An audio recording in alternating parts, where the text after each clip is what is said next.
বন্ধুরা, এই মাত্র পাওয়া সবচাইতে বড় খবর, চলুন ভিডিও স্ক্রিন থেকে দেখে আসি। আপনাদের সামনে এখানে আছে আমাদের তাপস এবং পরশ আসো, আয় একটু করে বসে আছে, ওকে নিয়ে আসো। আওয়ামী লীগ বাংলাদেশে আপনাদের উঠে দাঁড়াতে পারলে আমি মনে করি যে আমাদের রাজনৈতিক পড়াশোনা যা করেছে সবই বৃথা যাবে। রাইট স্যার, মুসলিম লীগ যেমন বিলুপ্ত হয়ে গেছে, আওয়ামী লীগও বিলুপ্তির পথে, এটা আমি দৃঢ়ভাবে বিশ্বাস করি। ভাই, আওয়ামী লীগ ঘুরে দাঁড়াবে না, যে কারণগুলো আপনাদের সামনে তুলে ধরছি আপনারা দেখেন। যদি ভাঙাতে পারেন তো নিচে কমেন্টে আমাকে দুটো গালি দিয়ে হলেও বলবেন, যুক্তি দেবেন ব্যাপারটা। এদিকে বাংলাদেশের সাবেক প্রধানমন্ত্রী শেখ হাসিনা কেন দেশে প্রবেশ করলেই আগে ফাঁসি হবে, জানতে হলে ভিডিওটি শেষ পর্যন্ত দেখার অনুরোধ রইল। শুধু তাই নয়, আওয়ামী লীগ নামটিকে মানুষের কাছে ঘৃণিত করেছে সাবেক প্রধানমন্ত্রী শেখ হাসিনার কিছু উপদেষ্টা মণ্ডলী।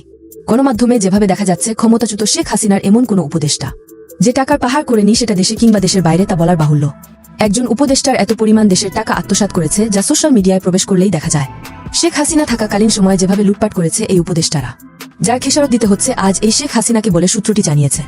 শুধু তাই নয়, সূত্র থেকে জানা গিয়েছে শেখ হাসিনাকে এমন ভাবে ছাত্রদের প্রতি চড়াও হওয়ার কারণ ছিল শেখ হাসিনার কিছু উপদেষ্টা মণ্ডলী এবং কিছু বুদ্ধিজীবী। এইসব উপদেষ্টা ও বুদ্ধিজীবীর কথা শুনে আজ এই শেখ হাসিনাকে দেশ ছাড়া হতে হয়েছে। শুধু তাই নয়, শেখ হাসিনার নাম থেকে এখন বাংলাদেশের ঘরে স্বৈরাচারের নামে রূপান্তরিত হয়েছে শেখ হাসিনার নাম।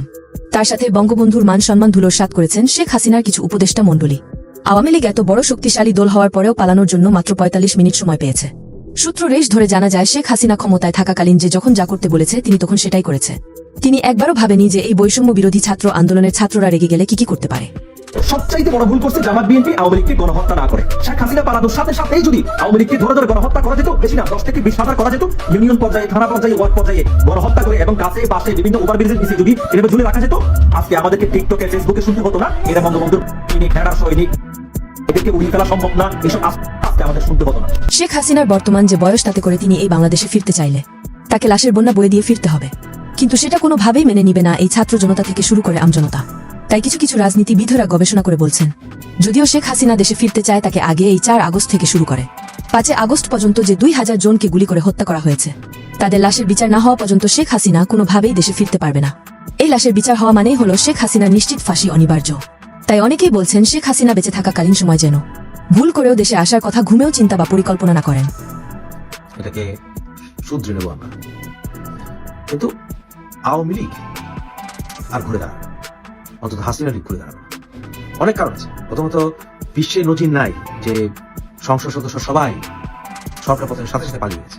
পুরো সংসদ সদস্য সব পালিয়ে গেছে, যারা রয়ে গেছে ধরা খেয়েছে কয়েকজন, এবং বাকি কয়েকজন কোথায় আছে কেউ জানে না, বাট মোটামুটি আমরা শিওর সবাই দেশ থেকে ভেগে গেছে। এবং আওয়ামী লীগের মধ্যম সারি এবং একেবারে সর্বোচ্চ টপ সারি কেউ দেশে নাই, এবং দেশে থাকলে ধরা খাচ্ছে।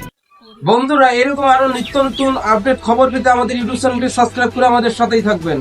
ধন্যবাদ।